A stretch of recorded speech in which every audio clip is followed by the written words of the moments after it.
Et si je vous disais qu'on pouvait faire tourner un Amstrad CPC, un ZX Spectrum et même un Altair 8800 sur une carte pas plus grande qu'un timbre-poste? Oui, cette petite chose-là. Enfin bon, avec la connectique, c'est tout de suite un petit peu plus gros. Elle s'appelle la TTGO VGA.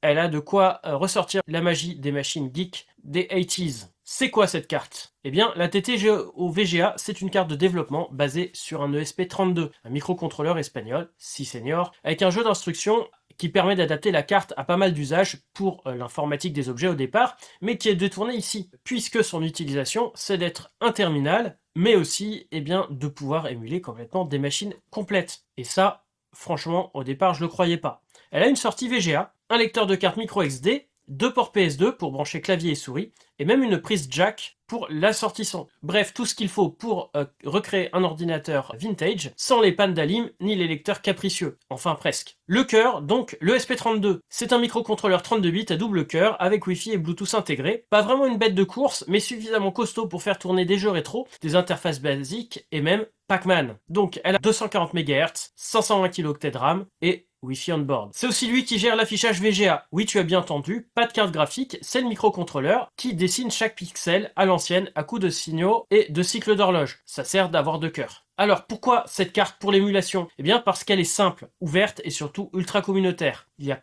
plein de systèmes qu'elle peut émuler. Altair, ZX80, VIC-20, NES, etc. Elle peut faire tourner des émulateurs de machines qu'on croyait à jamais perdus, dans les limbes du 8 bits, et tout ça sans OS, sans prise de tête. Tu mets les fichiers sur la carte SD, tu allumes et tu codes en basique comme en 1982. Enfin, il faut configurer la carte, donc il faut quand même un minimum de connaissances en informatique pour pouvoir la programmer. Mais en suivant les tutos sur YouTube, c'est à la portée de n'importe qui a quand même les bases. Et voilà pourquoi, eh bien ça, c'est pas juste un gadget à 15 €. C'est une machine à remonter le temps, version microcontrôleur.